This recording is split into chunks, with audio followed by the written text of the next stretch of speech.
राधे राधे। महाराज जी राधे राधे, आपके चरणों में कोटि कोटि प्रणाम। भगवान, मुझे भगवान में पूरा भरोसा है। मुझे कभी कभी परिस्थितियों से, लोगों से डर लगता है। लोगों की बोली हुई बातों को मैं अपने मन में से निकाल नहीं पाती। इस वजह से मन में विचारों की एक चैन सी बनी रहती है, जिसके कारण मन बहुत घबराता है और बहुत दुख पाता है। तो मैं इस अवस्था में हाँ, कैसे विजय इसमें प्राप्त क्या करूं? है कि विवेक की कमी है।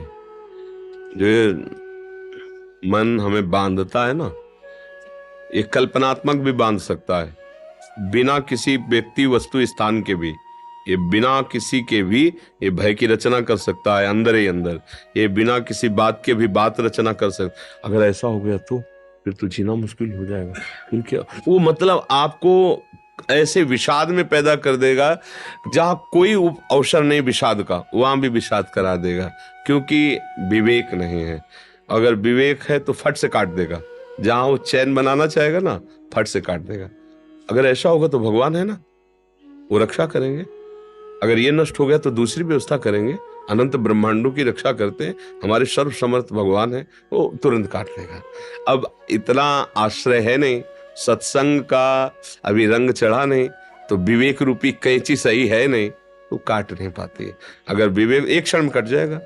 कोई कोई घंटा में काट पाता है, कोई दिन में, कोई जीवन भर बनाए रखता है। ये वही आदमी है जिसने मुझे गाली दिया था, जीवन भर बनाए रखता है, और कोई एक सेकंड में काट दिया। ना ना, इसका कोई दोष नहीं है। मेरे किसी अवगुणों का सुधार करने के लिए, पाप का नाश करने के लिए भगवान इसे प्रेरित करके गालियां दिया रहे हैं। मंगल भवन है, जो कर रहे हैं अच्छा है, प्रभु बस निकल। विवेक ने क्या किया? और अगर विवेक नहीं, हमने तो कुछ बिगाड़ना नहीं था, इसने गाली दिया। कभी तो अवसर आएगा, जब मिलोगी जिंदगी में तो तुमने 10 दिए ना, 100 देंगे तुम्हें। अब वो पकड़े बैठा हुआ है। अब विवेक है तो एक सेकंड में काट दिया। तो ये जो चिंतन है, ये तभी सुधरेगा जब भगवत चिंतन हो। इसीलिए हम कह रहे हैं, सबको अगर सुख की चाह है तो नाम जप करो, दूसरा उपाय कोई नहीं है। ये तुम्हारे किसी के आशीर्वाद से, फल फूल देने से, जंतुर मंतुर बांधने से कुछ नहीं। राधा राधा राधा राधा, अच्छे आचरण करो। कोई भी तुम्हारे साथ जो प्रतिकूल व्यवहार कर रहा है तो भगवान देख रहा है। जहां तक हो तहां तक अपनी बुद्धि से उससे बचने का उपाय करो। नहीं है तो ऐसे हो जाओ, हे भगवान आप देख लो, हम तो असमर्थ हैं, तो बहुत समर्थ है, वो सब देख लेंगे। भय क्यों करना है? अगर हम भय करते रहेंगे तो इसका मतलब भगवान का आश्रय नहीं है। भगवान के आश्रित में निर्भयता बढ़ती है कि यार हम अकेले जा रहे हैं, अगर कोई मिला मारा तो वही भगवान है ना, हमारी रक्षा कर लेंगे। और निश्चित आपने विश्वास किया है, भगवान रक्षा कर लेंगे।